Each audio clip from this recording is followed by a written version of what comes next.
Bonjour, aujourd'hui nous allons parler du déterminant. Tout d'abord, on va parler de quelques stratégies pour savoir si c'est un déterminant ou non. Alors d'abord, il n'est pas effaçable, il n'est pas déplaçable et on peut le remplacer par un autre déterminant, puis il est placé devant un nom.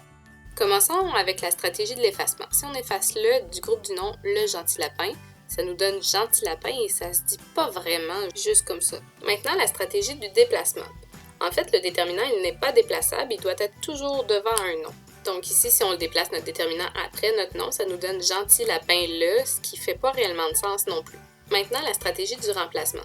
En fait, il est remplaçable par un autre déterminant, mais attention, l'autre déterminant doit être du même genre et du même nombre que le déterminant qu'on veut remplacer. Par exemple, on peut remplacer le, qui est un déterminant masculin singulier, par mon, qui est un autre déterminant masculin singulier.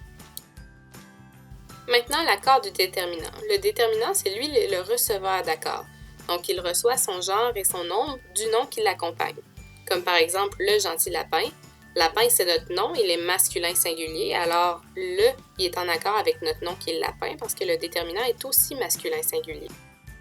On peut remarquer que le déterminant est mal accordé lorsque le genre et le nombre du déterminant ne sont pas les mêmes que ceux du nom qui l'accompagne. Ici, dans notre exemple, la gentil lapin, notre nom, c'est toujours lapin qui est un nom masculin singulier. Et là, il n'est pas en accord avec le nom qui est masculin singulier puisqu'il est féminin. Donc ici, ça ne marche pas. L'accord du déterminant n'est pas respecté. Tu peux avoir plus d'un déterminant dans une phrase, mais attention, tous les déterminants sont des receveurs d'accord et ils reçoivent leur genre et leur nombre du nom qui les accompagne. Dans l'exemple, le gentil lapin aime les carottes.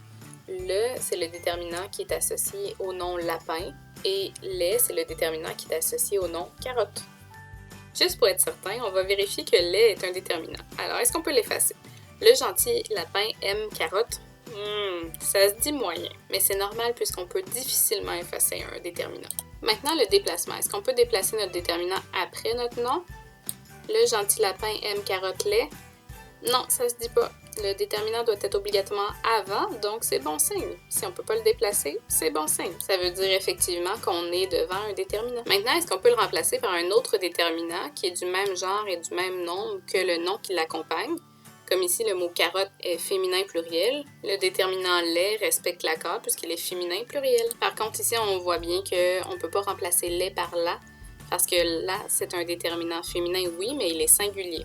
Mais par contre, on peut le remplacer par c'est, qui est féminin pluriel. Une fois qu'on est certain qu'on se retrouve devant des déterminants, il ne reste plus qu'à les accorder correctement en genre et en nombre avec le nom qui les accompagne.